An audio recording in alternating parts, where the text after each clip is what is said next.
thank Senator Durbin for bringing up our conversation that we had yesterday on the floor of the United States Senate, and I suggested to him then, but I want our staffs to know that our staff should sit down and see what can be worked out. Let's do it. You bet. Now I'll ask questions, then I'll call on Klobuchar. Leading up to this hearing, my office received 58 letters from grieving families who lost loved ones to fentanyl. I want to offer those letters into the record and thank the families for writing them. So without objection, that will be done. One mother wrote, quote, "Families like mine have been sharing our stories of loss to this poison since before 2018, hoping to ignite action among our leaders. Tragically, despite hundreds of thousands of stories like mine or over countless years, we have yet to see a massive, unified effort necessary to stop this poisoning of our generations," end of quote. Many of these letters urge Congress to pass the legislation that goes by the acronym HALT Fentanyl, which would make the class scheduling of fentanyls related substances very permanent. Mr. Purda, Dr. Westlake, Sheriff Barnes, in that order. Could you each briefly explain why permanent class scheduling is important to tackling this crisis?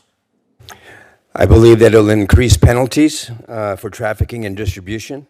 It also will streamline prosecution by removing the burden of proving whether a particular fentanyl analog is harmful. It would be illegal by default.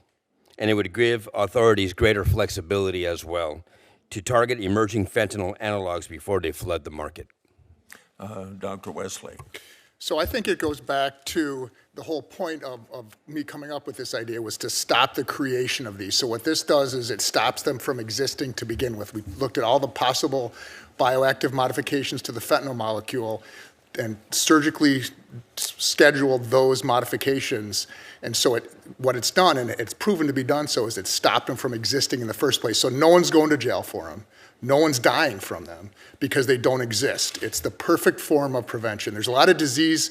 With the disease, the best place to hit a disease is at the beginning. If you can stop a diabetic from becoming diabetic, they're not going to have the problems of having their leg amputated or being on dialysis later. That's what this does. Is this stops the very existence. It's one spigot. Illicit fentanyl is a huge fire hydrant. This is one spigot, but Congress can turn it off, and that's what they should do. Thank you. Sheriff Barnes. Mr. Chairman Grassley, I'll summarize the two previous speakers this way. First, with the Controlled Substances Act, not including it as an analog, we saw this happen with methamphetamines back in the 90s, where there were analog knockoffs, and it made it very difficult for prosecution. Most of our state's laws are tied to the Controlled Substances Act, so preclusion of it would eliminate the probability of prosecuting somebody for it. And I'll agree with the doctor when he said if we include these now, it will disincentivize the knockoffs of the analogs because they'll be by default included, which will solve the previous problem of prosecutions at the state level. Sheriff Barnes, at the Center for Disease Control reported that 100,000 Americans died each year from drug overdoses. As I've said, 75,000 of those related to fentanyl, and that's been at least over the last 4 years. We've only recently seen a decline.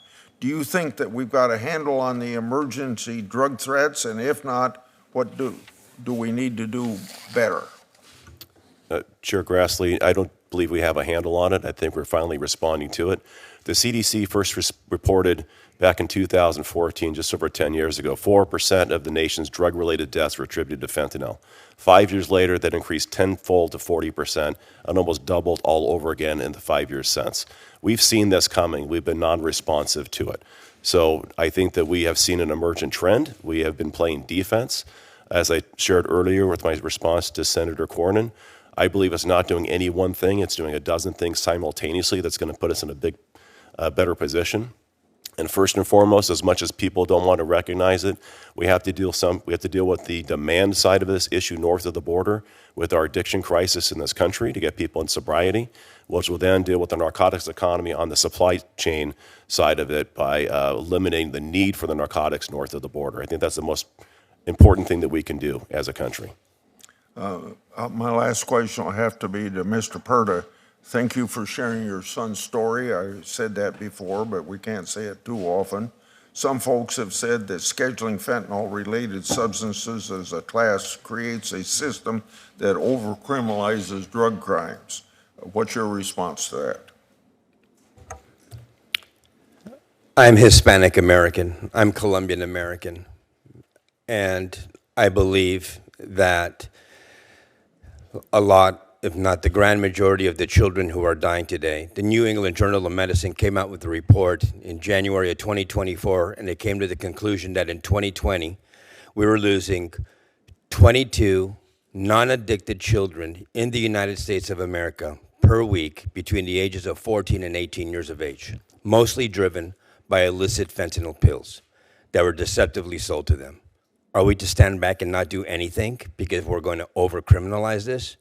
Every time I get up in the morning, I look in the mirror, I see a brown man, but I see an American man as well. And I see that the injustice, also, this crisis is decimating minorities as well.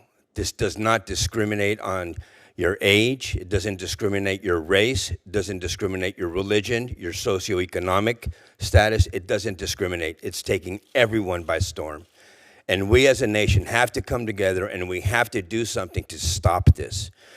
In 2020 with COVID-19, we all knew that we had to stand 6 feet away from each other, that we had to wash our hands and we had to wear a mask over our faces. Why does the American public not know about this crisis that is a national security crisis as well, sir? We have a lot to do, but I'm telling you right now, this is taking everyone by storm and something has to be done.